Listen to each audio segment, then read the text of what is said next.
오르는 줄만 알았던 주식시장이 심상치 않습니다. 작년 7월 코스피가 역사적 고점인 3,300을 찍은 이후 하락장의 모습을 보이며 현재는 2,400선에서 오름과 내림을 반복하고 있는 상황입니다. 재작년부터 영혼까지 끌어모아 투자한다는 영끌, 빚내어 투자한다는 비투라는 신조어가 유행할 만큼 대단했던 개인들의 주식 투자 열풍이 현재에도 유효할까요? 한 설문 결과에 투자 손실에도 불구하고 주식 투자 계속하겠다라는 분이 87%나 되었습니다.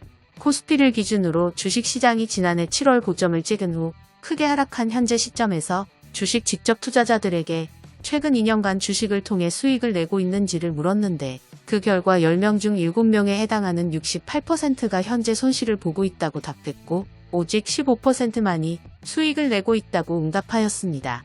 최근 2년간 주식 직접 투자자들의 투자 상황은 여의치 않은 것으로 보입니다. 지난해 주식 투자를 시작한 초보 투자자라면 처음 겪고 있는 조정장입니다.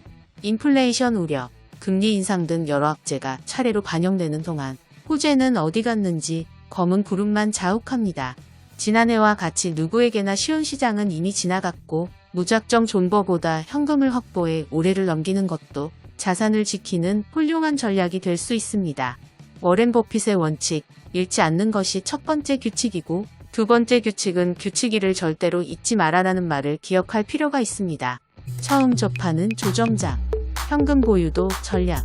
최근 시장의 조정은 금리 인상과 환율 변동에 따른 자금 이탈, 이로 인해 투자 심리가 위축된 건 일반 투자자만은 아닙니다. 국내뿐만 아니라 최근 미국 주식시장도 불안한 분위기입니다. 이런 환경에서 우량주 하나로 무작정 버티는 전략이 효과적인지 여부도 고민해보아야 합니다. 워런 버핏은 10년 보유할 주식이 아니면 10분도 보유하지 말라는 유명한 말을 남기기도 했죠. 장기 투자가 역사적으로 긴 기간에는 적용이 될 수 있지만 일반 투자자가 감내해야 할 인내는 그 상상 이상입니다.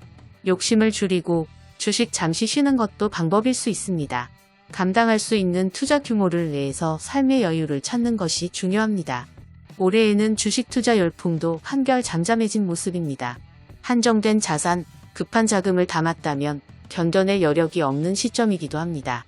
존버의 막연한 계획보다 올해 연말까지 그간의 투자 성과로 모은 자산을 정리해보고 현실적인 목표를 세워보는 것이 더 현명해 보입니다. 기억하세요. 이런 시기에는 주식하는 거 아닙니다. 지금은 금리 상승기입니다. 금리가 높아지면 기업의 이자 부담이 커지기에 기업의 이익이 줄어들고 그 결과 주가가 하락을 합니다. 금리가 고공행진을 하면 주가가 하락을 합니다. 예를 들어 지금 은행의 예금금리가 6%라고 합시다. 이때 사람들은 기꺼이 은행 예금을 선택합니다. 물론 달랑 6%의 이자를 먹고 떨어지는 게 싫어서 주식 투자를 계속하는 사람도 있을지 모릅니다. 하지만 분명히 금리 6%는 꿈 같은 이야기입니다. 미국의 S&P 평균 수익률은 8%입니다. 위험 없는 6%를 대부분의 사람들이 더 선호합니다. 따라서 많은 사람들이 기꺼이 주식을 던지고 은행으로 달려갑니다.